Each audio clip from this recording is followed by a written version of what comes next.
Come on. And I'm excited to be in this room and just continue to grow with all of you guys and all those thankfulnesses. So my topic is financial provision. And so I obviously love this topic. I feel like you guys have gone on to that. But I really, I've been through a lot. And so, I feel like I've shared a lot of wins the past year, but money was probably like the biggest point of conflict in my home. And even now, until this day, my parents struggle with it. We were never tithers or givers. It was very much like, make sure that you have enough for yourself. Even to this day, my mom will still, I try not to talk about like what I tithe and give because I don't really want to hear her like telling me to stop. Sure. So it's just not something we talk deeply about. Yeah. So I've really been like blazing a new trail. Everything I'm doing is completely different than where I grew up, and my parents also don't have a lot of money and didn't plan for their retirement and all that stuff. So I really have no like positive habits to learn from in that regard. So I'm really like putting down a new foundation here. And so some of the things that have come up for me that I want to share with you today around like financial provision are really around the aspect of if you're seeking it out, if you're seeking a change, maybe it's not just that you don't have enough, but maybe it's just that you want a different job or just to increase or whatever that looks like. I have 3 convenient points. It's always 3. And so I just want to share those with you because these have been really impactful for me. So the very first thing to do is to go to God and see what He has to say. So when I first came to the internship, I felt like, I come from a world where I've been in masterminds and I'm around people that make a lot of money, like 6 figures, 7 figures, a lot. My client is one of those people. So I see that a lot, and I'm kind of desensitized to the numbers. I like to talk about numbers. I don't have any weirdness around it because of being in that environment. But I had to be like, in a way, what does it look like for me now that I'm giving 2 days of my schedule, like all of us are, or 3 days if you count Sunday, to this internship. So I really had to go to God to figure out what my new normal to expect is, and I've gotten a lot of promises. So if you're feeling like you're stuck in, especially the area of finances, go to Him and see what He's actually saying.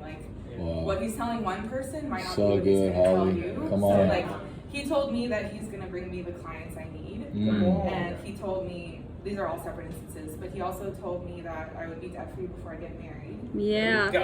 Very specific. Yeah. And, He also told me that I'm meant to help other people unlock financially. So And so when I found out the last one, I realized even if I have trials, it might be hard, but I'm not going to fail. Right. Yes. So I feel like He's doing that to strengthen me and make it part of my testimony. So always go to God. And then the second thing, this is something I think people miss sometimes, is taking action in the natural. He's not just going to maybe we can all get checks in the mail, but He's not just going to dump $1 million into your bank account, overnight or something. He could, but it's probably not as likely as if you were to actually take an action, take a step. And I don't know if this is biblical, I didn't look it up honestly, but I like to give Him opportunities to bless me. Yeah. So that for me could look like applying for a client position, or, I applied for different aid programs over the pandemic. Not attached to any of them happening. I'm not saying He has to do this, or He has to bring me a client, or there's one specific way I'm attached to Him blessing me financially, but I keep myself open, Yeah. So I think that's really important with money. It's and if a certain path you're going down that you're really stuck on keeps not producing fruit, look at that, and maybe there's a shift. So take action in the natural. And I did find a scripture for that. Let me read that first. So it's James is really big on this. With faith without works is dead, and that kind of a thing. But it said, James 1:22 says, "Be doers of the world and not hearers only, deceiving yourselves." That's a little pluck from that whole passage. But good. We are meant to go out and not just live in a vacuum and by ourselves, because that doesn't really create disciples or share His goodness. And then the last tip that I'll give is actually to anticipate attacks from the devil. Every single time I've had a win, I tend to be a person that shares it, and then I tend to have a bad couple days. And so like last week I shared that I had paid off $11,167 debt over the last 2 months. And then for 3 days I felt like crap about my life, and I felt like, but you don't have this, you don't have this, you don't have this. And so I had to weather that, you know, but I can kind of see now that that pattern has happened. Whenever I've had a win that I've shared, that kind of will happen. And so, you know, I'm getting better at like identifying it and reaching out sooner. Or I found that getting help from other people with wisdom and getting prayer is the best way for me to navigate it. But that same exact thing used to happen to me before I came to church, and it would take me out for weeks at a time. So that might happen.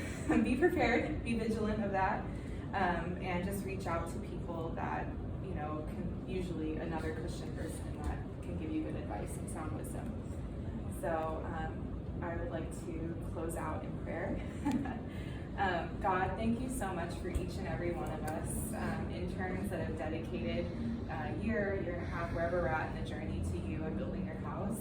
And so I pray right now that you're imparting each and every one of us with just knowledge and wisdom on our purpose and where we're meant to go, because I really strongly believe our purpose is tied to how we can have abundance in our finances.